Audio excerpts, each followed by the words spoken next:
Good evening, ladies and gentlemen, and welcome back to lesson 6 in your Diploma in English for Business, guys. So this is the big one. This is the lesson most of you have been looking forward to. This is the job application process, the perfect CV and interview skills, guys. It's going to be a fantastic lesson, and we've lots packed in, so let's get straight into it. And let's have a look at what we learned in lesson 5, part 2 of our formal English for Business writing skills, where we explored English punctuation. You learned how to structure reports and proposals, and of course we had samples for you. Not forgetting the grammar, we had adverbs, and then we had the definite and indefinite articles, and in the tenses we looked at the present perfect. And of course, it was supported by lots of new terminology and my fantastic pronunciation. So what are we going to look at in today's lesson, guys? As I said, this is an important lesson where we will explore the job application process. Step 1. How will we help you with that? By learning how to create the perfect CV. What happens then? You get an interview, and we will develop your interview skills. Then, not forgetting the grammar, you'll be exposed to the present and past participles, okay? And then obviously you'll acquire more business terminology and have my fantastic pronunciation for a little bit over an hour. Then, as usual, we'll finish with a summary, a look at the next lesson, and then the question and answers round, okay? And guys, don't forget, I'm sure I don't need to remind you all, that we are giving away that lifetime membership to Shaw Academy to one lucky student in tonight's lesson, and we are going to announce the winner of that at the end of the lesson, guys. So you can all hold on tight. We do have a lesson to get through. I know you're excited, but we'll get through the lesson and then we'll announce the winner to that fabulous prize, okay? So without further ado, let's start tonight's lesson. And we are going to start off with the job application process, guys. So when you are looking for jobs, when you are applying for jobs, that's where that word application comes from. So the first tip is to be well prepared. Okay, make sure you have references. Make sure you know dates of your former employment, numbers, have references, everything like that. Okay, so be prepared for what you may need to fill out in the application. Read the job specification to be familiar with the skills and experience required. Okay, so there's no point in applying for a job that you are underqualified for if you don't have the skills or experience they are looking for. So make sure to read the job specification carefully, and that make sure you have everything that is required for this job, because there's no point in wasting your time filling out a job application if you're not qualified enough. Be clear about why you want the job, what you can offer, and what makes you stand out. So, they don't want to hear that you just want the job because you need a job, you need money. They want to hear that you want this job because you're passionate about the field. You can offer a great service and an intelligent worker and all these different things. They want to hear why you want it and what you can offer, and this will make you stand out. Okay, this will make you unique. It will make you stand out from the crowd. It will make you shine above everyone else, as we say. So that leads into the next point. Make your application unique. So sell yourself and your skill set. If you have something unique that not every person has, then make sure to include that. If you have something that only you can offer, make sure you include that and sell yourself. Research the organization. Okay, so whatever the company is, do a bit of research. know what the company is about, know what the company is involved in. Okay, I was once in an interview with a company and I did a bit of research and found out that they did a lot of charity work and they also sponsored the local football and rugby team around where I lived. They asked me in the interview, what do you know about the organization? What do you know about our company? And I said that. I said, well, I know you do a lot of charity work. I know you sponsor the local football team and rugby team around here, so you're very involved in sport. And they loved that. They thought, wow, this guy really knows about us. He wants to be one of us. Okay? So you can see how it really helps. Research the organization. Give yourself time to complete the process. If the job application has to be in by midnight on Sunday, do not start it at 10 o'clock Sunday night, okay? Give yourself time to complete it because there could be a lot of different parts that you need for the job application, okay? Mohammed's asking, why do I want to leave my company? I don't want to leave my company, Mohammed. This was an interview a long time ago, okay? A long time ago. Okay, and I have people saying they use LinkedIn to know about the company, its members, and my interviewer. That's great, Mohammed. That's being very well prepared, so that's fantastic. Okay, so next up we have read the job application process carefully and follow the instructions. So that should go without saying. Write draft answers before you start filling in the form. Okay, so filling in the form and filling out the form are the exact same meaning. They're both phrasal verbs and they mean the same thing. Okay, now write a draft answer. What does that mean? That means before you submit your answers in the job application, write a practice one. Plan what you're going to say, a draft answer, a first round, and make sure it is good, and then submit it. Be careful with your English usage, grammar, and punctuation. That's what this course is for, guys. That's what I am teaching you. In the last lesson, we covered punctuation, and in every lesson, we cover grammar and your English usage, okay?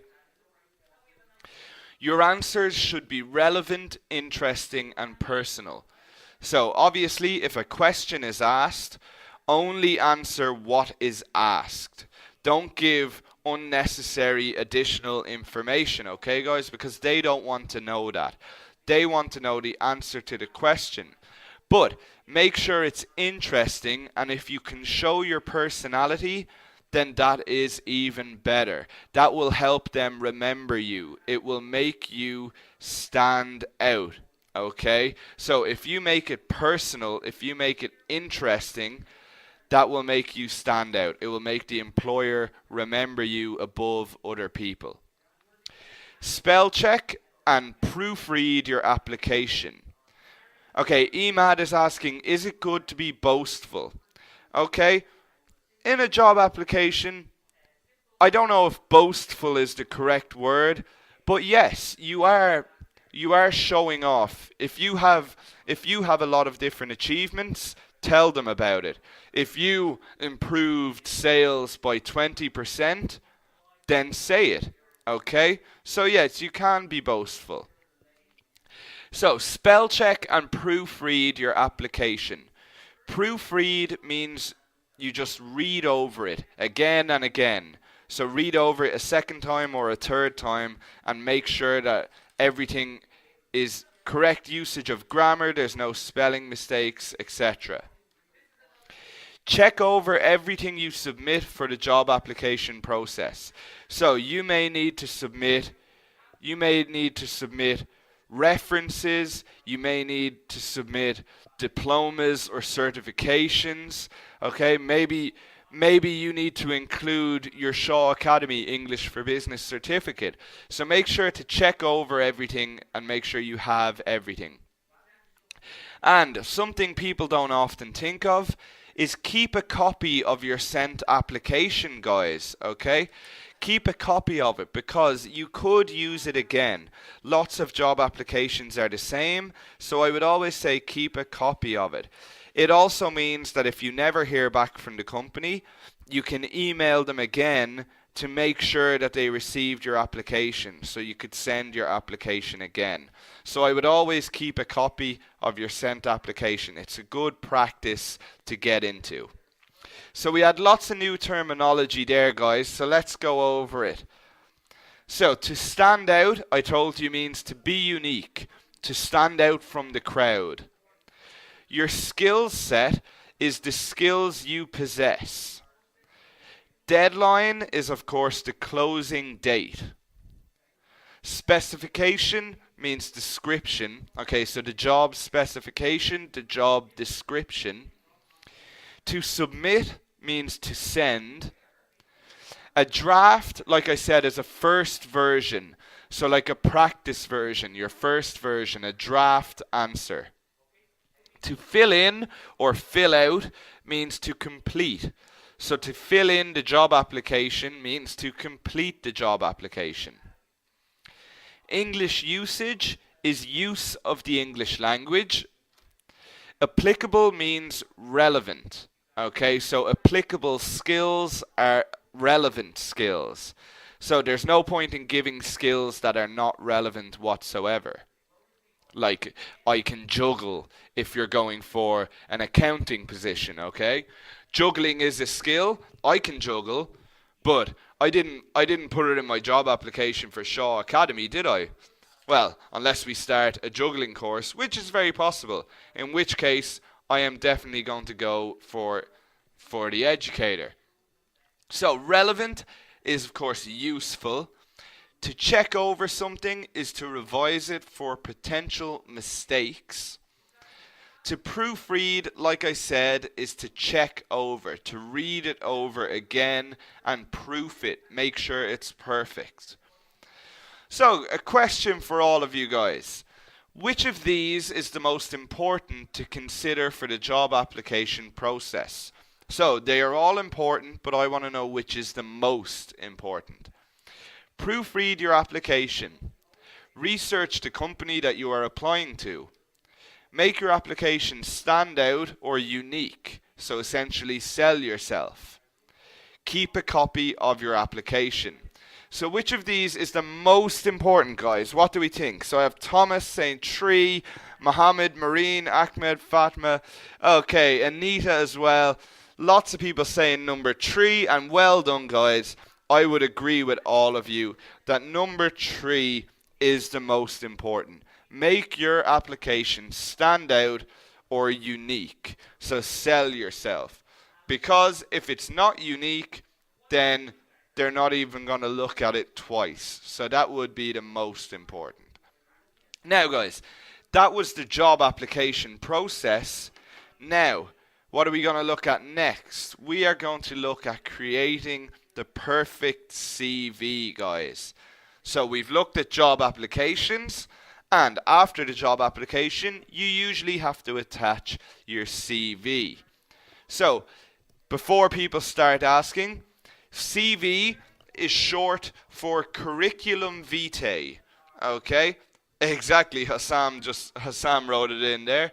It is a Latin phrase, curriculum vitae. In America, they call it a resume. It's the exact same thing. So whether you call it a resume or a CV, that's completely up to you. Here in Ireland, we call it a CV, a curriculum vitae. So, top tips for creating the perfect CV. Let's look at tips. Lots of people are always confused about CVs. And remember, they can vary from country to country. Okay? So I'm just giving the top tips for CVs in a European workplace. Okay? I know it can vary in different parts of the world. So, keep your CV structure simple.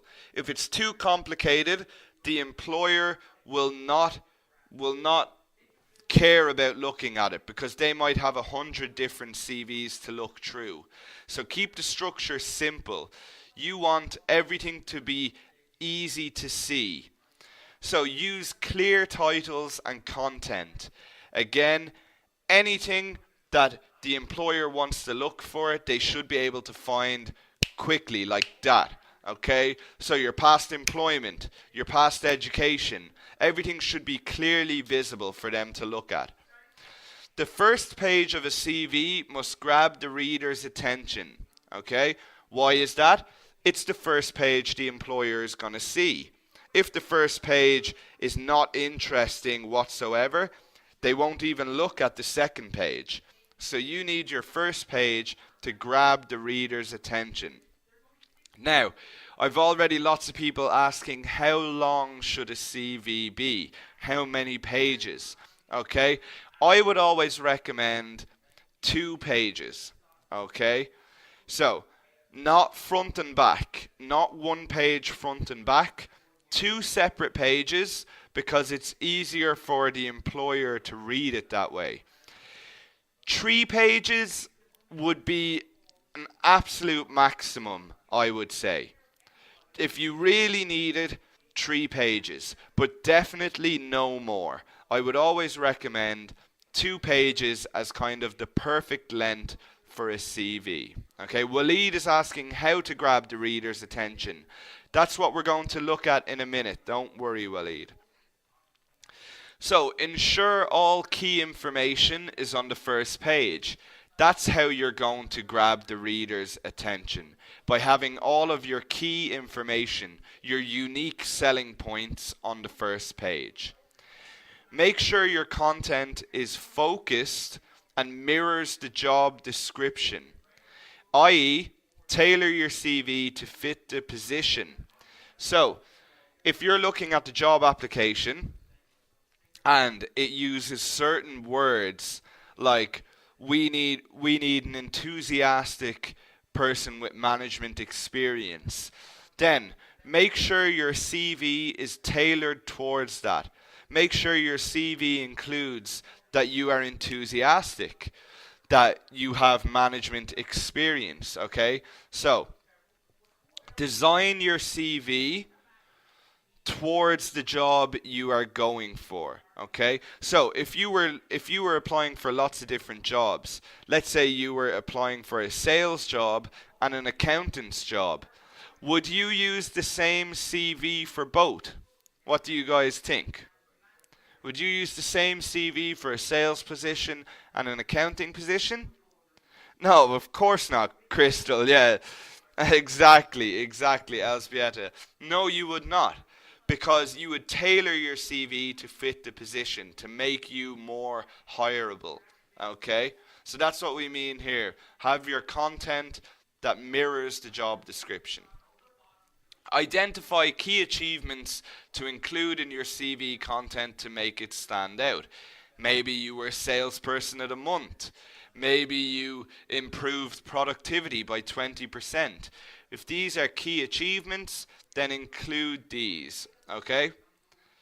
So Rani is saying that she changes her CV every time I apply for a job. That's a very good habit to be in, Rania. Keep the length of your CV short. Like I said, try to keep it 2 to 2 pages. 3 at the absolute maximum. Avoid the first person pronoun, I. So, in a CV, you always want to avoid saying I. I did this, I did that. What we would use instead is we would use the past participle to start the sentence. So instead of I managed a team of 4 staff, we would change it to managed 4 staff, because a lot of this is going to be bullet points. Okay? Managed 4 staff. Organized fundraising events. Okay? So we're going to look at the past participles in the next section. Use bullet points so it leads into that. Bullet points make the information much easier to read. So if you're listing your responsibilities in a former job, bullet points is a great way to do it, because then people can see straight away, okay, he had 4 different responsibilities. He did this, this, this, and this. If you have it in a paragraph, it makes the information a lot harder for the employer to read. Use clear English and include buzzwords, i.e. identify and use the language employed in the job description. So buzzwords are words that catch the reader's attention, okay? Buzzwords: hard worker, enthusiastic, work rate. These would all be buzzwords, okay? Attention to detail. They would be buzzwords.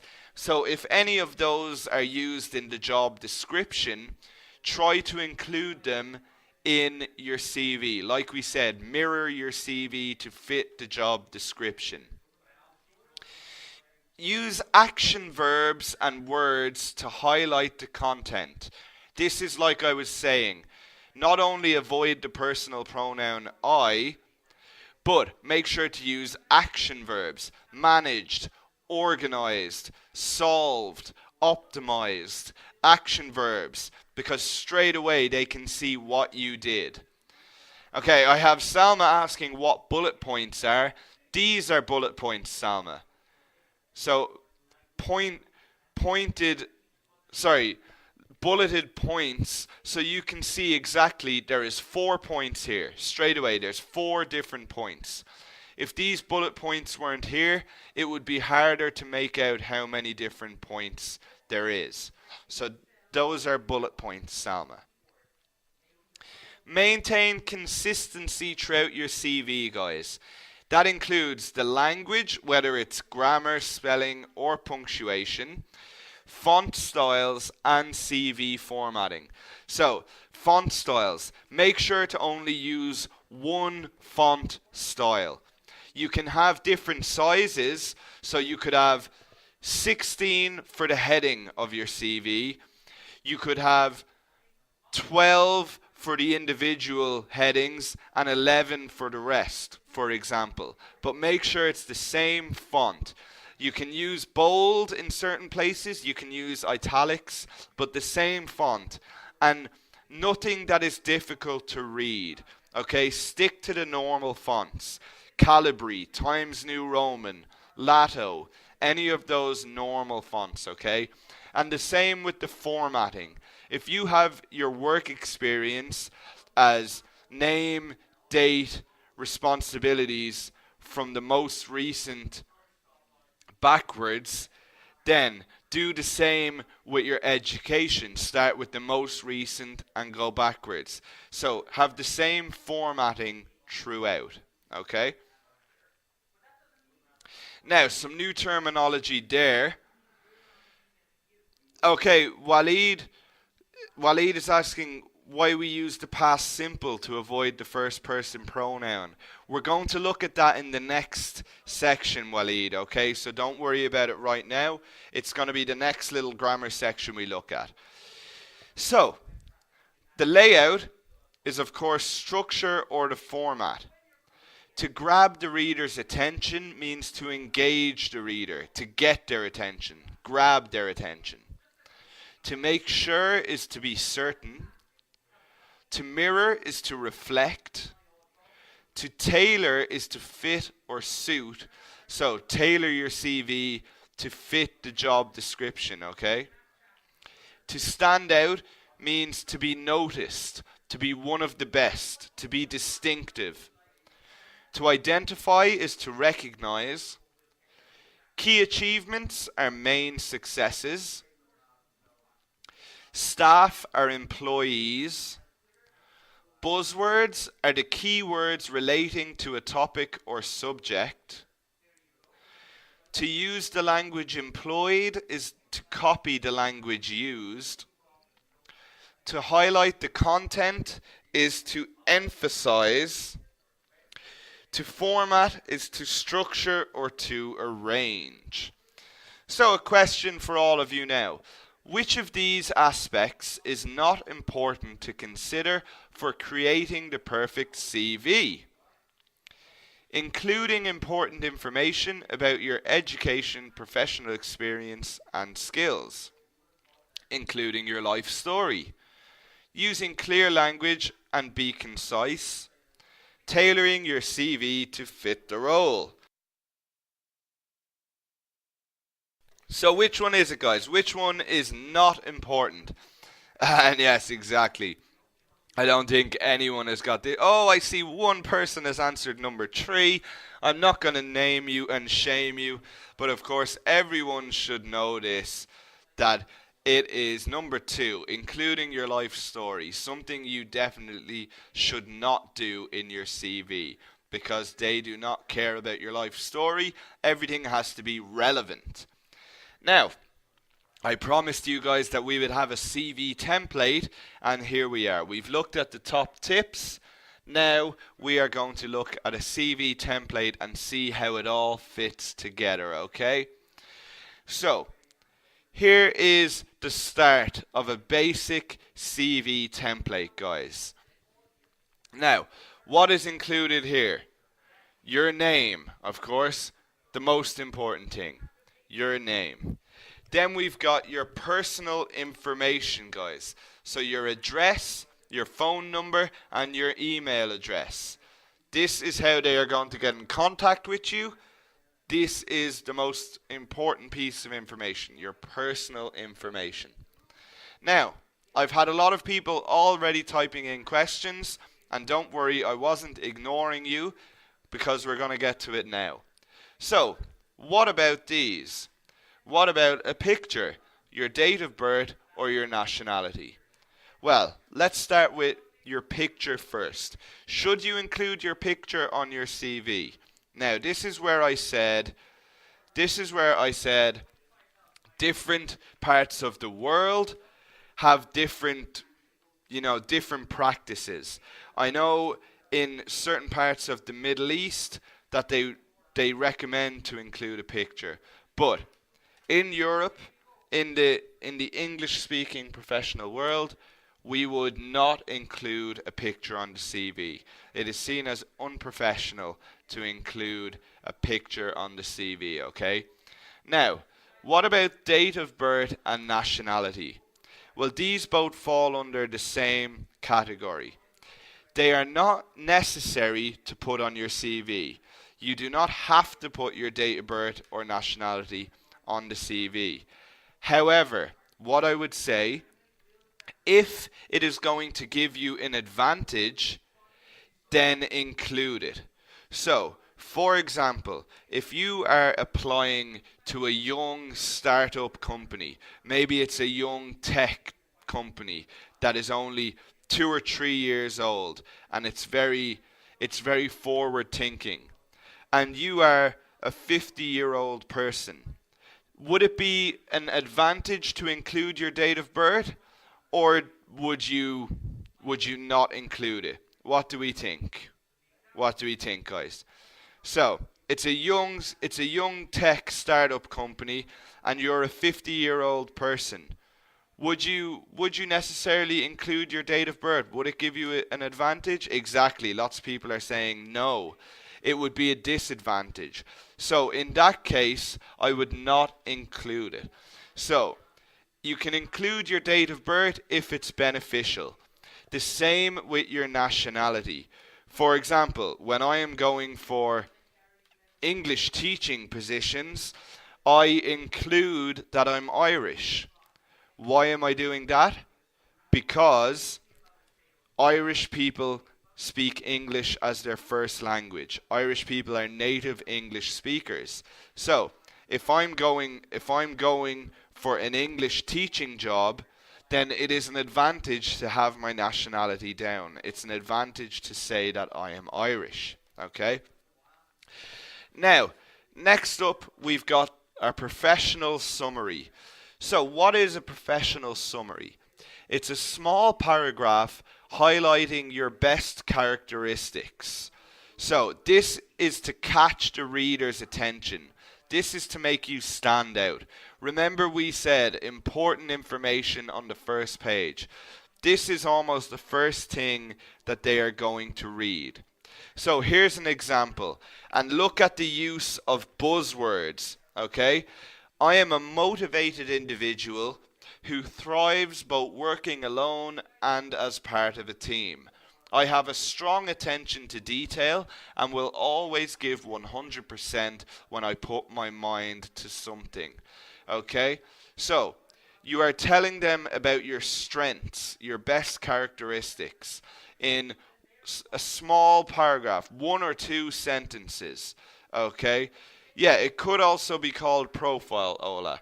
I like to call it professional summary. Of course, different people have different structures to their CVs.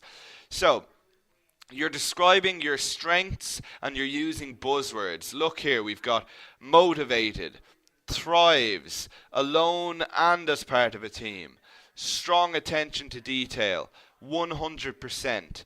These are all buzzwords. Magda, I know I said not to use I, but that doesn't, for the professional summary, it's okay because the professional summary is a paragraph. It's the only part of the CV that is a paragraph rather than bullet points or pointed things out. Okay? Yes, Mona, I know. Okay, I should have explained that. Then you've got your education, guys, and always start with the most recent qualification. So whether it's a bachelor's degree or a master's degree, or of course this English for Business diploma, you will start with your most recent, the years you attended, the name of the institution, and the name of the degree. So, for example, 2009 to 2013. Name of the university could be National University of Ireland, Maynooth. The name of degree could be Bachelor's in English. Okay, so there's an example. And then you work backwards. Most recent first and work backwards. So, include all of your education.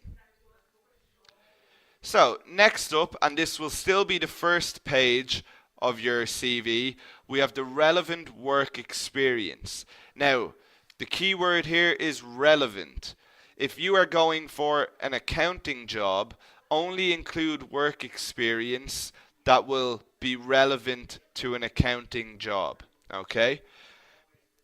Now, same, you start with the most recent and work your way backwards. Okay? So, this could mean any job in a similar business sector, okay? Or any job where the skills you used are applicable to the job you are going for. So, you're going to have the name of the company, the dates you worked there. If you still work there, it could be 2009 to present, okay? And then your job position. So, for example, I would be head of the English faculty, okay? Shaw Academy, 2013 to present, head of the English for Business faculty. Then you will include your responsibilities in that job. Okay, and this is where we use those action verbs, guys. Managed a team of 4 sales staff. Designed and operated a new marketing plan. Upgraded the mailing system used for the whole office. So these would be bullet points. Okay, these were what you achieved in that job. Your responsibilities. Okay. Yes, Mohammed, you can use to date instead of present. That's no problem at all. Then, guys, we move on to the second page of your CV. So you had all of the key information to grab the reader's attention on the first page. Now we're on to the second page. And this is where you would include skills and achievements and anything else that you might think is relevant or necessary. So, some examples of skills that I would always include. Computer skills. Computer skills nowadays is important in almost every company. Very few people are not working with computers nowadays in the business environment.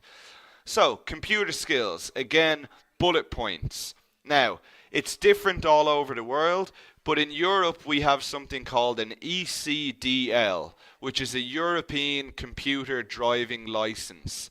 And I know they have a similar thing in the Middle East. I think it's called an ICL or something like that. And that is just a certificate to say that you are competent in all of the functions of a computer. Ahmed is telling me it's an ICDL. Okay. So, yeah, exactly. So, this is a certificate to say that you are competent in the use of all computer programs. So, like Microsoft Word, Microsoft Excel, and things like that.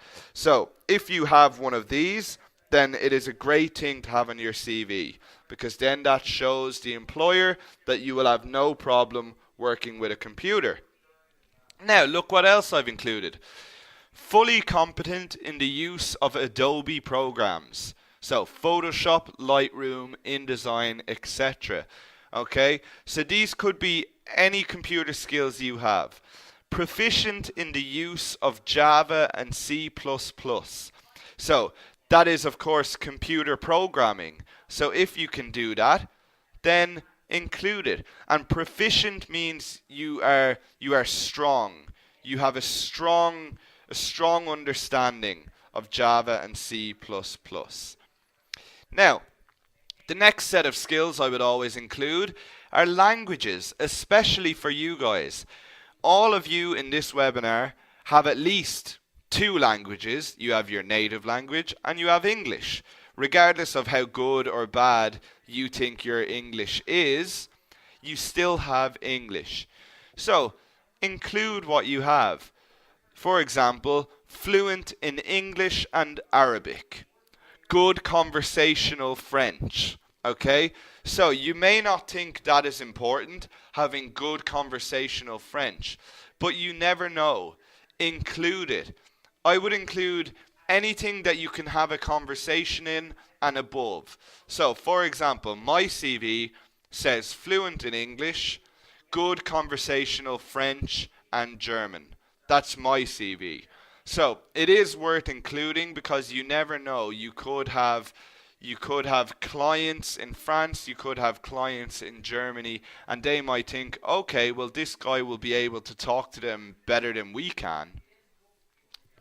Then next up, other skills. So this is anything you want to include, and I've got some examples here. So, strong interpersonal skills. So if you are very good at dealing with people, strong interpersonal skills.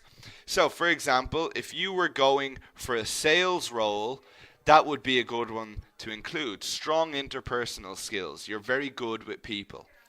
Excellent presentation skills. No problem speaking in public or to a group. That's a good one that employers often look for, to see that you have no problem speaking in public. You can speak in front of people. You can speak to a group. That's a very good one to include. If it's true, of course, you don't want to lie, guys. You never want to lie. And then the last section, interests and achievements. Well, this can be anything, guys, okay? So anything that you think is relevant.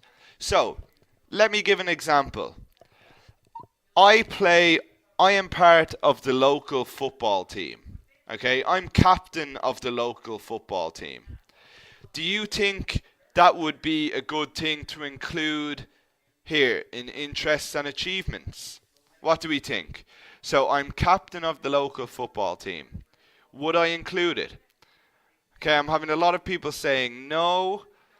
Some people saying yes. Okay, so what are your reasons, guys? What are your reasons? Because I would include it. And the reason I would include it, one, if I'm part of a football team, it means I work well as part of a team. And exactly, Crystal, if I'm the captain of that football team, it shows that I'm a good leader.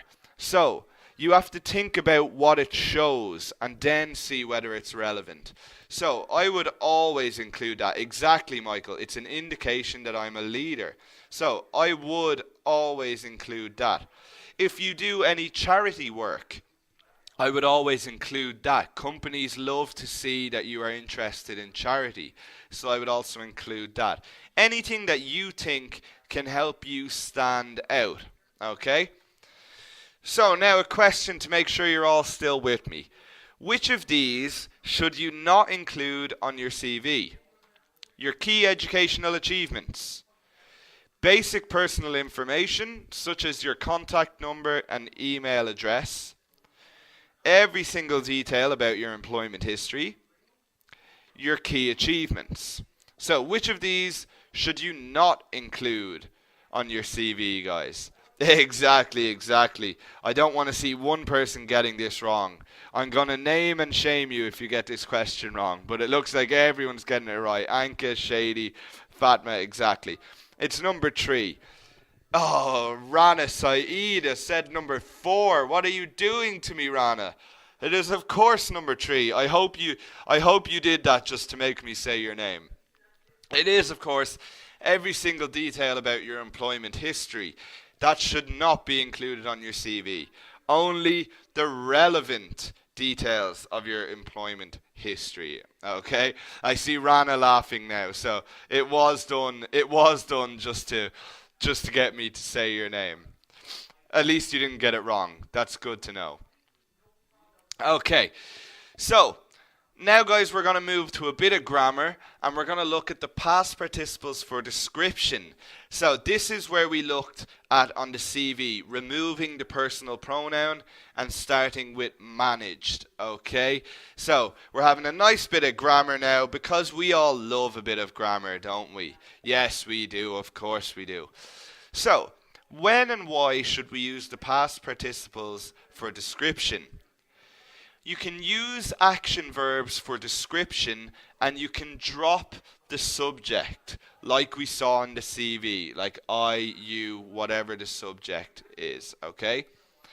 Now, the form of this, as we know, for regular verbs, we just add ed. For the irregular verbs, you have to learn them, unfortunately, okay? So irregular verbs, you just have to learn them. For regular verbs, we add ed. Examples, you could use the following on your CV to describe your work experience: organized, managed, increased, spent, transformed, directed, consulted, performed, implemented. Okay, these are action verbs. They catch people's attention. They make it seem like you did a lot. So when they see organized, increased, transformed, led, exactly, Alexandros, they make people think, wow, okay, this person is really good. Huda says she loves this part.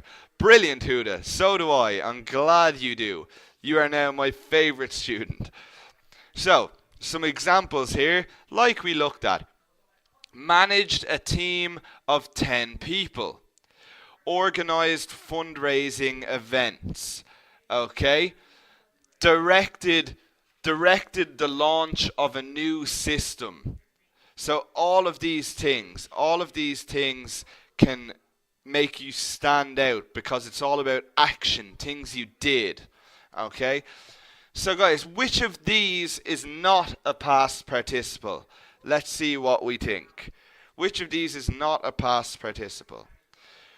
Organized, put, increasing, decreased, spent, drove, performed. So which of these is not a past participle? It should be very obvious. Exactly. Mohammed, Marine, Enas, Sebastian, Juan. Brilliant. Gerald, Usama. I apologize if I'm pronouncing any names wrong. It is, of course, increasing. So it's number 3. That is a present participle. It's not a past participle. The ing should give it away. Now, guys, we've looked at the job application. We've looked at your CV. Now it's time to look at interview skills. So, you've stood out to the employer. They've given you a call. They've organized an interview. Now it's the next step. Possibly the hardest step. People always get nervous for interviews. I think I read that 80% of people suffer from anxiety before an interview. So, you are not alone. Everyone has it. There's no magical cure. The best thing you can do is just, my first tip here, be prepared. The more prepared you are, the more at ease you will feel. Okay? So be prepared for everything. Know the location. Know how long it takes to get there.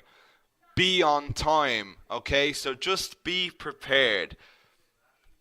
Research the role and the company. So the role is the job you are going for. So research what the job is, what the responsibilities are. And, like I said, research the company because it can help you to stand out, okay? Dress appropriately. Now, I cannot stress this enough. For example, here at the Shaw Academy, we do not have to dress formally. Right now, I am wearing a t-shirt and a pair of jeans. Now, did I go to my interview in a t-shirt and a pair of jeans? What do we think? Who thinks I went to the interview in a t-shirt and a pair of jeans? Exactly. Everyone is saying, no, VG, Ayat, exactly. I did not go in a t-shirt and pair of jeans. It doesn't matter what the dress code is in the job you're going for. Always dress formally. And what is the reason for that? As soon as you walk in the door, their first impression is what they see. Okay? So, regardless of how the rest of the interview goes, their first impression is what they see, what you look like when you walk in. So, if you're a man, shirt and slacks, or a full suit, it doesn't matter, but just formal clothing. If you're a woman, then again, a suit.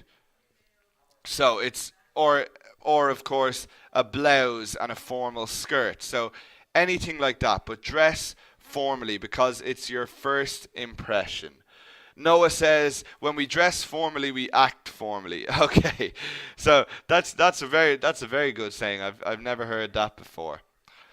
So try to be natural and show your personality. This can be difficult because you're often so nervous, but try your best to be natural and show your personality. If you show your personality, they will remember you better. Okay? Be positive and show enthusiasm. You always want to be positive. You always want to show enthusiasm towards the job, towards the role. I want this job. I'll be great at this job. Okay? Positive and enthusiastic. Don't talk too much. Okay? So this wouldn't apply to everyone. It shouldn't be a problem for most people. But just make sure you're not rambling on. You're not talking for too long. You're not talking too much. Use appropriate and formal language, of course. You don't want to use slang. You definitely don't want to use rude words or curse words. Okay? So, use appropriate and formal language. Don't tell lies, of course. That goes for the CV as well. Do not tell lies. Build a rapport with the interviewer. So try to build a relationship with the interviewer. And this ties in with showing your personality. Okay? If you build a relationship with the interviewer, they will remember you better. Don't be afraid to smile, guys. I can see Amir there wrote in about body language. Exactly. Don't be afraid to smile. Smiling makes everyone feel more at ease. Also, I would suggest do not cross your arms. If you cross your arms, in people's heads, there's been studies done that show if you cross your arms, you create a barrier between you and the interviewer. So try not to cross your arms, okay? Exactly, Waleed. Eye contact is important. Smile. Eye contact. If you're talking, you can use your hands, okay? So all of these things, and they will help you relax more, they will help the interviewer relax more, and they will help with building this relationship, okay? Exactly, Fatima. Be yourself. It can be difficult, but be yourself. Saeed says posture. Exactly. Posture. Don't slouch down in the chair. Sit up straight. Okay? So posture is important. Now guys, they were the top tips for interviews. And now we're going to look at typical interview questions. Now, lots of interviews are the same, okay? Lots of them use the same types of questions, like concept questions, for example.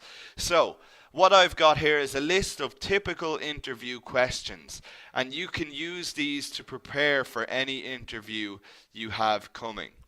So, the first up, tell me about yourself. How would you describe yourself? What do you do in your spare time? So this is your opportunity to say things like, I'm captain of the local football team. Things that will make them think, okay, that's a good skill he has, or that's a good characteristic. What do you consider to be your greatest strengths and weaknesses? A very common question. Everybody knows their greatest strengths, but how many of you know your greatest weaknesses? Companies often ask this, and they like to see that you know your weaknesses and you are willing to work on them. Okay? So, if you know your weaknesses, they like that, because then they know, okay, he knows where he is weak, so he can try to improve it. So everyone knows your strengths, but remember to think about your weaknesses, guys. What unique qualities or abilities could you bring to this job? A very common question. Are you a team player? Describe a time when you worked on a team project. This is called a concept question, guys. Describe a time when you worked on a team project. So always have examples before your interview of these kind of things. How do you react to criticism? Okay, so you can be quite honest here. How do you react to criticism? Why should we hire you? Why do you think you're the right person for this job?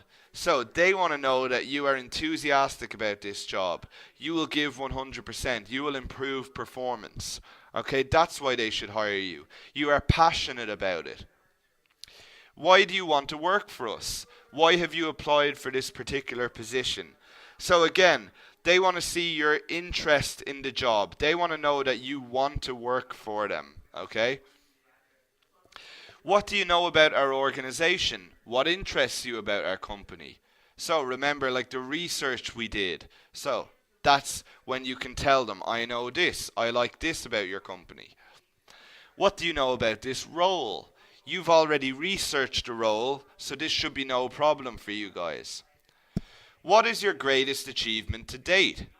This could be anything. It could be climbing Mount Everest. It could be having your first child. Okay, Muhammad says these are hard questions. These are the questions that are asked, Muhammad. That's why I'm giving them to you, so you can always be prepared. So, if you have the summary notes and from the toolkit, these are all in there. Of course, you can watch the lesson again if I'm going through them too quickly. Why have you chosen this career? Okay, they want to know that you are passionate about your career. That's why you've chosen it, because you love it. It's your passion. What's the most difficult situation you've ever faced in a job? Another concept question. How do you work under pressure? Give an example of how you dealt with it. Another concept question. Always have examples for these. At least one example for all of these in your head, guys. Why do you wish to leave your current position? So, if you are currently working, they may ask you that. Now, you could say that the company is not ambitious enough. I'm looking for a new challenge. If you are confident enough, you could say they're not paying me enough. That's up to you. I don't think I'd be confident enough to say that, but you can try it. That's completely up to you. Why did you choose your university and course of study? So, if it's related to the job, they will want to know that you chose it because you love the field, you love the area. What will you have hoped to achieve in the first 12 months? Or where do you see yourself in 5 years? Very common questions. What do they want to hear for the answer of these. They want to hear, I see myself in a more developed role in this company. I see myself progressing through this company. I see myself helping this company to have achieved the goals that we set out. They want to see that you are committed to the company. That's what these questions are. What do you see as the next step in your career? Again, they want to know that you plan to progress through the company. You're not going to stick with them for a year and then leave. They want to know that you are there to stick with them. Next up, guys, the most difficult question I think you can be asked. What salary are you expecting? Okay, there is no magic answer to this question. Everyone always asks me. I do not know the correct answer for this question. I don't think there is a correct answer. I would always try to stay neutral enough and say, I expect a competitive salary for the position I am applying for. Okay? Depending how confident you are, you can say, I'm expecting a higher salary than I was on in my last job. You can say what you want. I don't know the magic answer about this. But just have an answer prepared so you're not caught off guard. Do you have any questions for us? Now, they often ask that. And remember to ask about the company, the job, training, and career progression. They want to see you ask questions because it shows you're interested. So you can ask, will there be in-house training? Will there be a chance to progress my career and move up the corporate ladder? They want to see that you have questions, that you're interested. So guys, lots of new terminology there, so let's just breeze through it quickly enough. Spare time is free time. Fellow workers are colleagues. Greatest strengths mean your best qualities and skills. Weaknesses are your worst characteristics and skills. Unique qualities are your special characteristics. Abilities are, of course, skills. To react to criticism is to deal with negative feedback, okay? Criticism is negative feedback. To hire you is to give you a job. An organization is, of course, a company or a firm.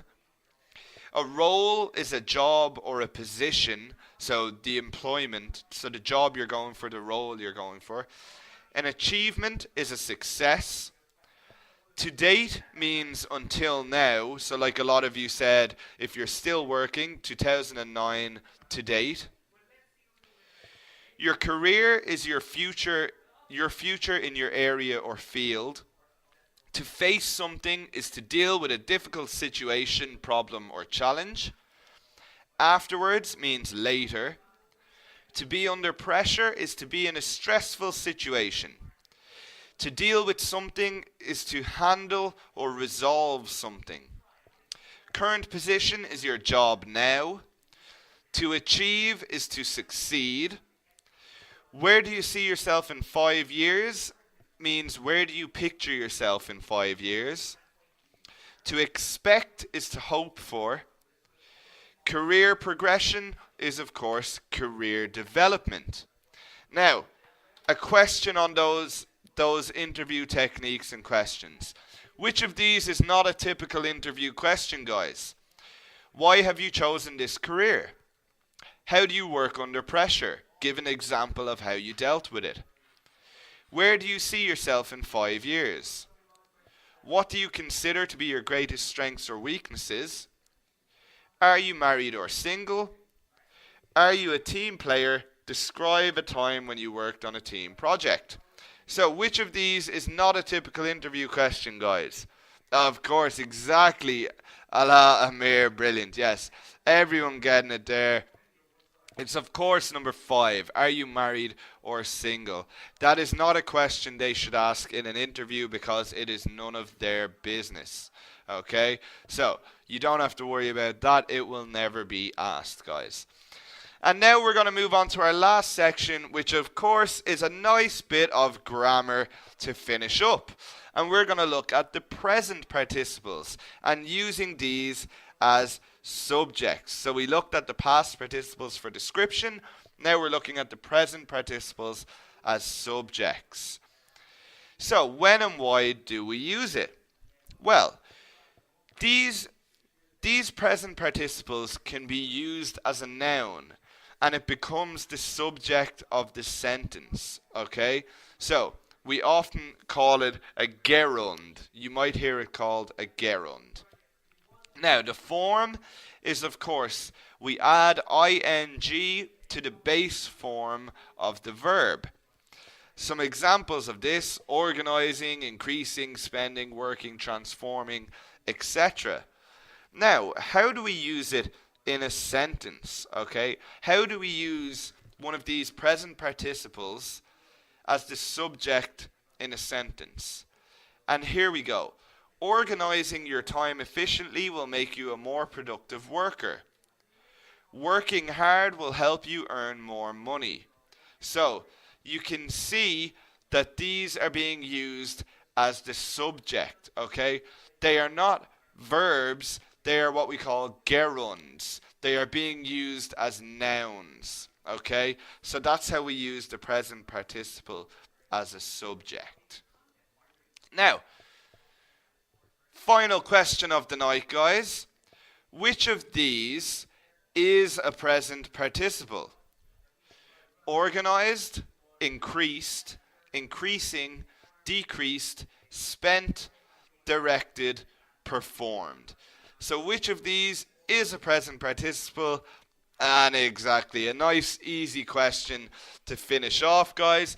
It is, of course, increasing. We see that ing, we know it's the present participle, guys. So that just leaves us time for this week's class interaction, okay? Don't worry, guys, I am gonna announce the winner of that lifetime membership right after this, okay? So our class interaction for this week. I want to know, guys, what is the punctuation mistake in the following sentence? So in lesson 5 we looked at punctuation.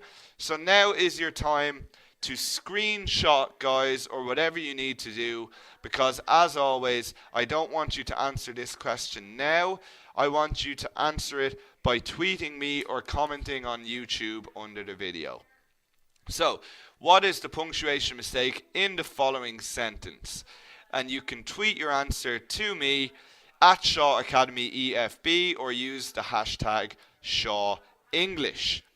So remember, guys, I'll put up the answer video as always on my YouTube channel, and I'll put it up on my Twitter at Shaw Academy EFB or the YouTube channel Shaw Academy English for Business. Okay?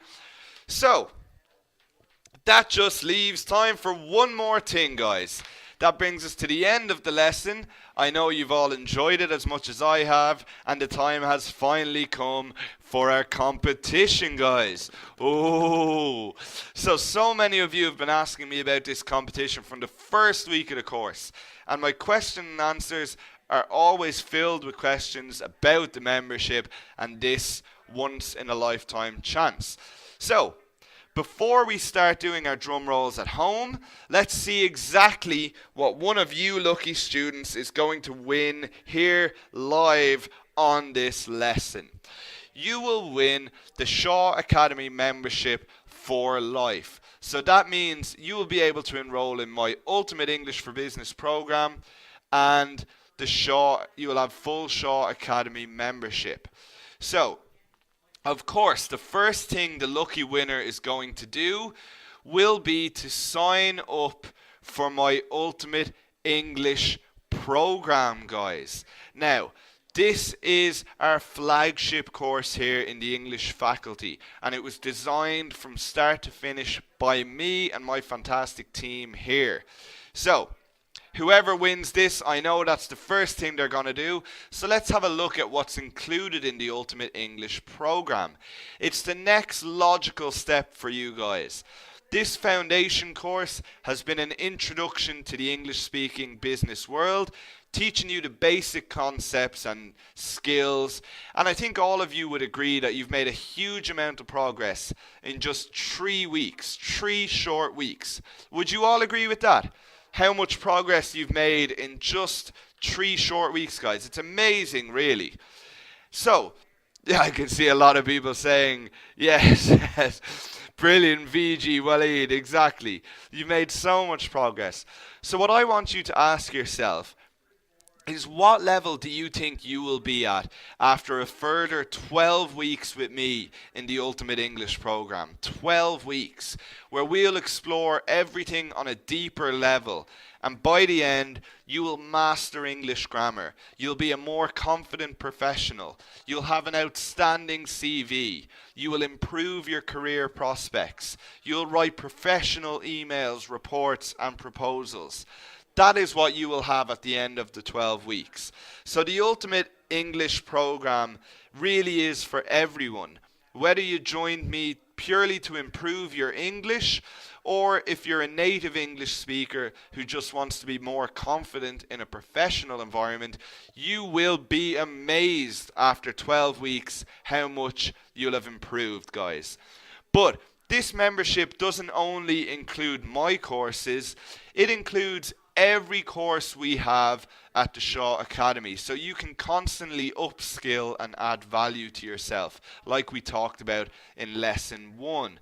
So this is just some of the courses I would recommend. Of course, the Ultimate English course, Career Advancement, and of course everyone we have here at the Shaw Academy. We have over 20 foundation and advanced courses, and you will have access to all the future courses as well.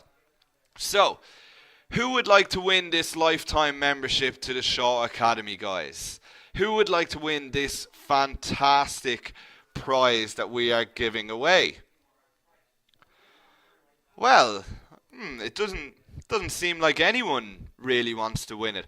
I said, who wants to win this lifetime membership, guys? I want to see a bit of enthusiasm. Come on. That's a lot better. Anka's saying, who doesn't? Nabah Mohammed. Okay, that's a lot better. Now I feel better about giving it to one of you, okay? So, I have Thomas here sitting beside me. Of course, a lot of you have dealt with Thomas through emails and you've talked to him on the phone. I have him sitting beside me who is going to choose a student at random, okay? He is going to do the draw. So, if it's not you that's picked out, I don't want any angry emails towards me, guys. You can send all the angry emails to Thomas McGovern at shawacademy.com, because it is him picking the winner. Okay?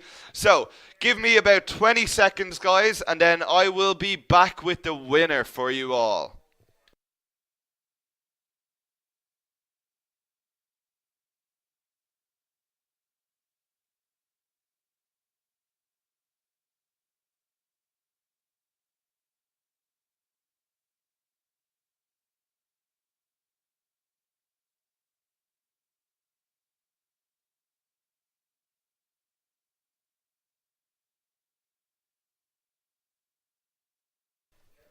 Okay, guys, I am back, and myself and Thomas have a winner for you all.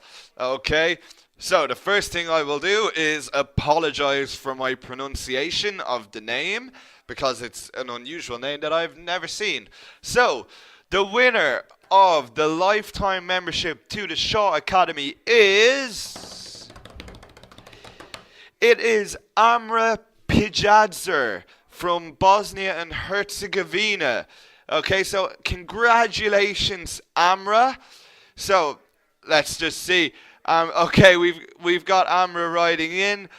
Okay, Amra's saying she can't believe it. That's fantastic. So that's Amra Pijadzer from Bosnia and Herzegovina, guys. So let's have a big round of applause for Amra, guys. Congratulations to her. Lots of congratulations coming true for you, Amra, from Emad, Bruno. That's fantastic to see the support. And I'm sure you're extremely excited about joining us at the Shaw Academy, and of course me in the Ultimate English program. So I can't wait to see you on that, Amra.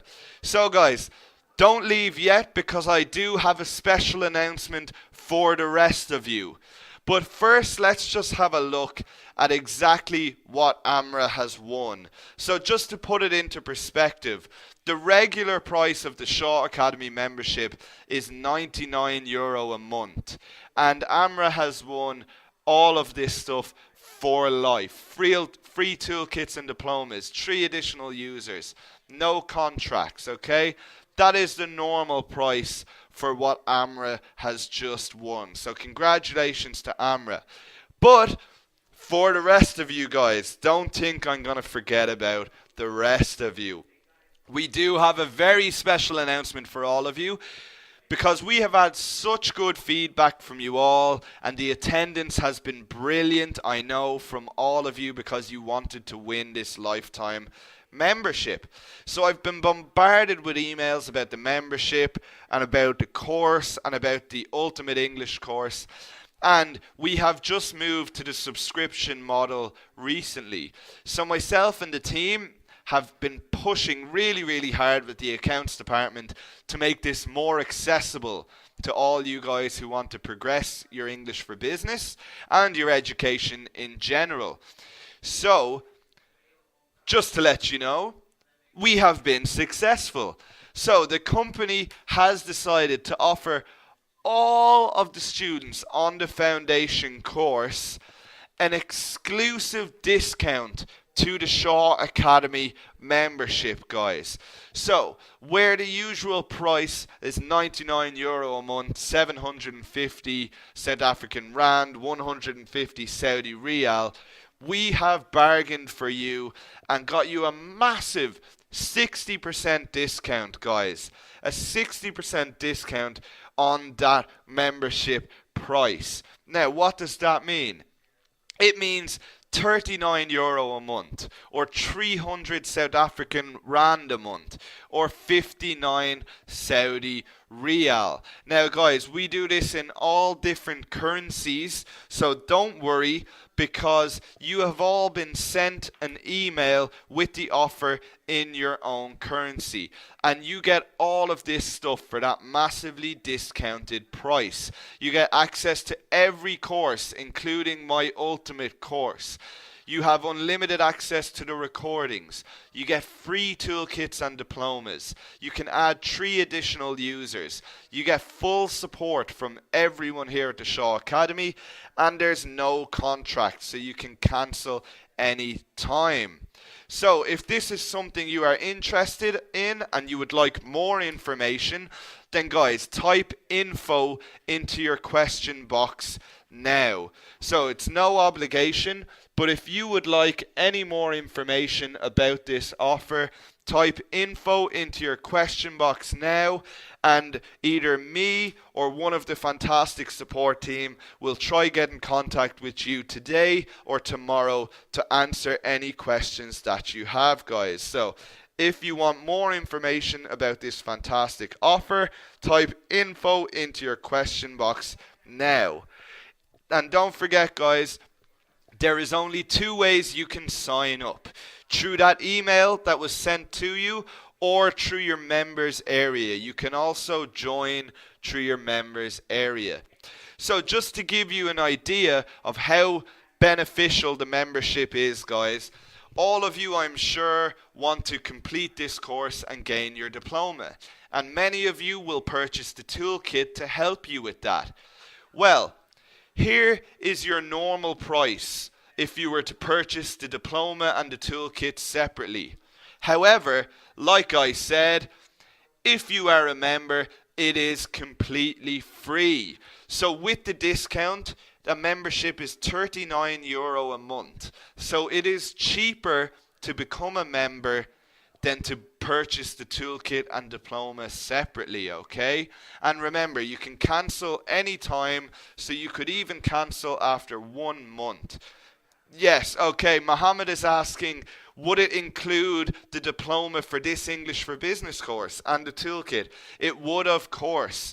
If you join up to the membership, you will get my diploma and my toolkit free. So you've already covered your cost there. So that's a great question, Mohammed. And I just want to say, guys, I have one more exciting announcement. As I'm so excited about this offer that we got Shaw Academy to offer you, I've decided to throw in my own little bonus, okay? Yeah, I know, Amir. It just gets better and better. This is a bonus from me, okay? So, guys, for any of you who sign up before lesson 7, so before our next lesson, you will get your hands on my exclusive CV preparation kit. Now, this whole lesson was about job applications and CVs. So, what am I giving you here? This has sample cover letters, tips and advice for cover letters. It has sample CVs, including my own, and even a CV template for you to fill in your own information, guys. So, this is a CV preparation kit that I have made myself, and this will be a bonus for anyone who joins as a member before lesson 7. So, I know many of you I can see lots of people saying that you've joined already. That's perfect. If you just send me an email, then I will know to get you the CV preparation kit. Okay, more and more people saying they've signed up. Rania, that's brilliant. Julia, just send me over an email and I will get that CV preparation kit to you, okay? So make sure, if you're going to sign up, to do it before lesson 7 and you'll get that fantastic CV preparation kit, guys. So this just leaves time now for the question and answers round, guys. And as you can see, this exclusive discount expires on the 11th of December, guys. So it expires next Sunday. So the Sunday after lesson 8 is when this offer will expire. So why wait to join up? Because you will get that fantastic CV preparation kit. You'll get the final assignment and the English for Business toolkit completely free if you are a member. So it really does work out much more beneficial for you. So guys, if you want more information, keep typing in those infos, and like I said, me or the team will try get in contact with you either today or tomorrow. As always, with the question and answers round, I'm going to get myself a glass of water while you can all type in questions and I will answer as many as possible, okay? So I'll be back in about 30 seconds to answer all the questions I can.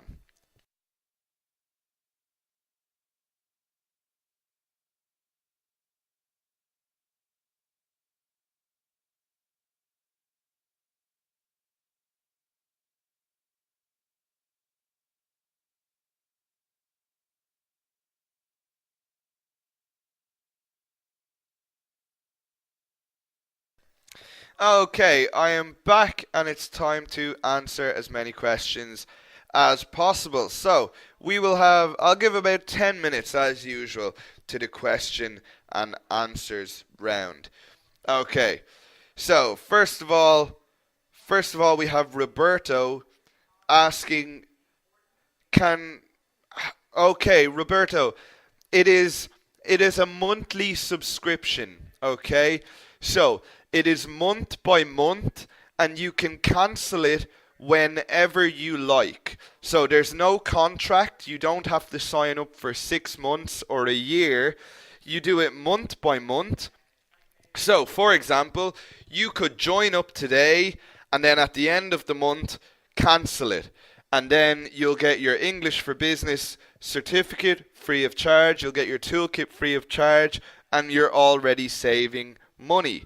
And you can cancel it very easily in your members area. There is a cancel button and it takes 5 seconds for you to cancel that membership. Okay, so don't worry about that. Waleed is saying, I need the CV template. Well, Waleed, that is a special bonus for the early birds. So if you join up for the membership before lesson 7, then you will get that CV preparation kit, including the template, guys. So, of course, keep those infos coming in if you need more information about this offer, and we'll get in contact with you. Okay, so some more questions. Fatima is saying your next course will take 12 weeks to finish it. Yes, exactly. So, Fatima, the advanced course, or the ultimate course as I like to call it, is 12 weeks long. It is 3 months, okay? So, you can join the membership for 3 months. To put that into perspective, that is about €117. Our advanced courses used to cost €1,200. So with this discounted subscription, you can get an advanced course for less than €120, guys. And if you join us with this offer, you lock in that price for life, guys. So even if you cancel it after 1 month, you can come back in 6 months or a year and still join for that same discounted price. So it really is amazing. I can't stress that enough. And it is the most affordable form of education. Think of how much you spend on university fees. I know how much I spent on university fees, and it was a lot more than €39 a month, okay? And remember, everything else is included free, your toolkits, your certificates. Thilda says, did I read correct? If I become a member, then I can subscribe 2 individuals for free. I thought it was just the winner who could do it. No, Thilda, you are completely right. If you are a member, you can add 3 additional users. So it will be your account, like Netflix. Okay, I don't know if you've ever used Netflix. It will be your account, but you can add 3 additional users. They can take their own courses. They will also get free toolkits and diplomas. They will have everything you have, and they will have their own account. Okay, so you can take 6 different courses at the same time, and your 3 additional users can take 20 different courses. It really is unlimited, and everything is completely free once you are a member. Okay, so that is another benefit of it, and you can of course change those additional members whenever you like. Okay, Victor is asking, can you pay by cash? Unfortunately, Victor, we cannot accept cash. As it's a subscription, you can only pay by a credit or debit card or PayPal or payment wall if you're in the Middle East. Okay? So, like I said, you can join up through the email you received, or you can go to your members area on shawacademy.com and you can join us as a member. Now, I know many of you are going to do it. I can see lots of you writing in already that you have. So make sure to do it before Monday or Tuesday's lesson 7, and get that fantastic CV preparation kit. Okay, guys? So, yeah, okay. Brilliant. Allah is saying, I just purchased it. So Allah, make sure to send me an email and I'll get that CV preparation kit over to you. Yes, Mariham, it is a monthly subscription. So it will be that price every month. So it is of course different depending on where you are in the world. So make sure to check your email for your own currency, because depending on where you are in the world, it is obviously cheaper for some areas in the world. Okay, Juan, the details of the Ultimate English program are not on the web page at the moment. The reason for this is because there is a limited amount of spaces, and I try to reserve the spaces on the Ultimate course for my students who do the foundation course. Okay, so I don't want it to be filled with people who just come and join it from the website. So I give first preference to my students who do the foundation course. So if you want to reserve your place on the ultimate course, then after you've joined us as a member, make sure to send me over an email and I will reserve your spot on that course. Okay? So, Amr, you can join the offer via the email that was sent to you or the members area on the Shaw Academy website. You can join both of those ways. Or if you want more information, remember, type info into the question box. Mohammed, the ultimate course will start in January. Okay? The ultimate course will start in January. Okay, I can see Maria saying she has no time. Well, I mean, Maria, if you cannot find 2 hours a week, then you will not be able to achieve much. So if you can't find 2 hours a week to upskill yourself, then you're not going to achieve much. How many hours a week do you watch television? So if you just cut out 2 hours to upskill yourself and add value, there you go. You do have time and you will make use of this membership. Okay? I can see people saying it's okay. I can see Mohammed saying it's very costly for us. Well, Mohammed, what I will say to you is, were you going to take the final assignment? Do you want to get the diploma for this course, Mohammed? Of course you do, exactly. Well, it is more affordable to join as a member, even if it's just for 1 month, than it is to purchase the diploma on its own. So to do the final assignment and gain the diploma. So Mohammed, what country are you from, Mohammed? Just out of curiosity. Okay, you're concerned about the advanced course. Okay, well if you think about it, yes, it's 3 months. It's 3 months of the membership, but this is the cheapest education you can get, guys. That advanced course was designed by me and 3 of my colleagues in the English faculty. Okay, we put all of our knowledge into this and condensed it down to give you exactly what you need. Okay, I spent years in university. You are not spending years in university. You are getting all of this condensed information in 12 weeks, 3 months. Okay, so think of it. You are investing in your future. You are upskilling and adding value to yourself. Okay? Let's see. A few more questions. Rashid is saying that no more, you don't need any more classes. Okay, so Rashid, are you saying that you want to finish upskilling and adding value to yourself? What did we say in lesson 1, Rashid? Constantly add value to yourself. Constantly upskill. This gives you an edge.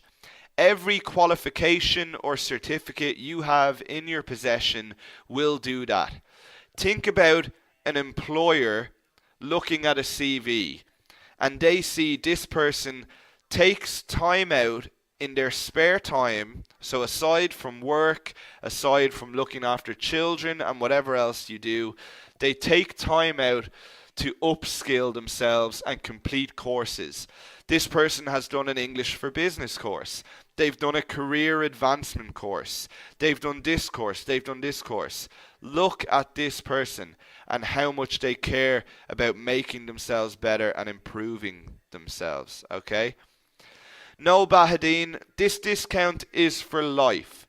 As long as you join us before this deadline, before the 11th of December, then you have the discount for life. Every month that you are a member will be that price. You can cancel and then you can come back in 6 months. You can come back in a year and it will still be the same price. Okay, Mohammed, I see that you're looking for an email. So you should have received an email already.